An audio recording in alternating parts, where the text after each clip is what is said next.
আজ ছুটির দিন, তাই বাচ্চাদের নিয়ে, আমার ফ্যামিলি নিয়ে আমি চলে এলাম আজ রায়পুর মহামায়ার মন্দিরে। তো আজকে শনিবার, সেই জন্য এখানে পুজোও দিলাম।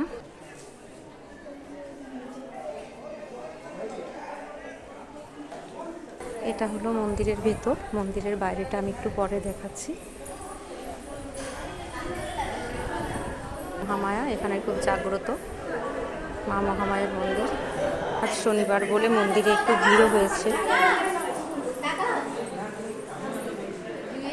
মন্দিরের ভেতরে মায়ের মূর্তি দেখুন।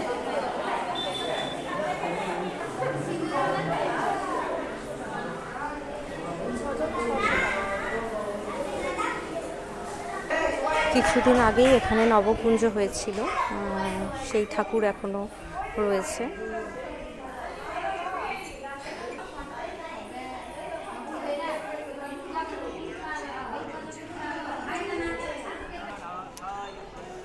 এই হলো মন্দিরের বাইরে, দেখুন কত বড়, কত উঁচু মন্দির।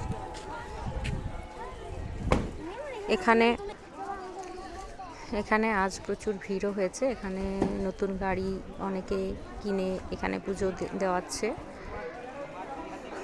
মন্দিরের বাইরে এখন অনেক প্রসাদের দোকানও আছে, সেখানে ফল কিনে ঠাকুরের পুজো দেওয়া হয়।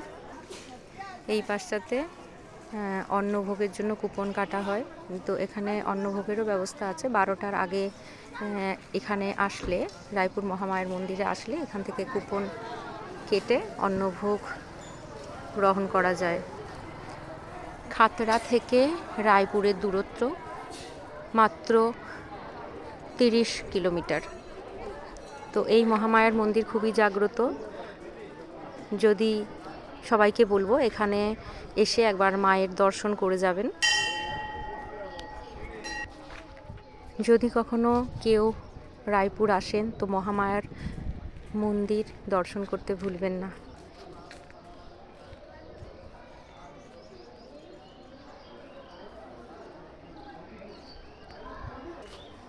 এই মন্দিরটি অনেক পুরানো মন্দির, তবে এখন যেটা দেখছেন সেটা নতুনভাবে নির্মাণ করা হয়েছে, এখনও নির্মাণের কাজ চলছে।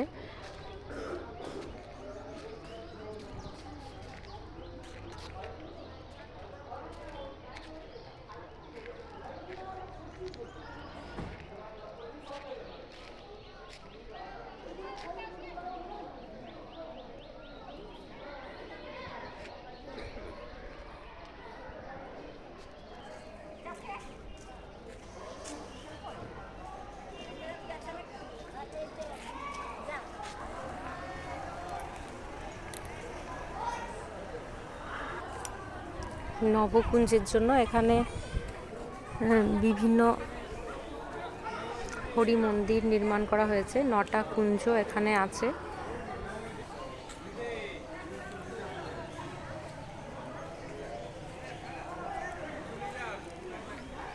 খুবই সুন্দর, এখানে আসলে মন ভরে যাবে।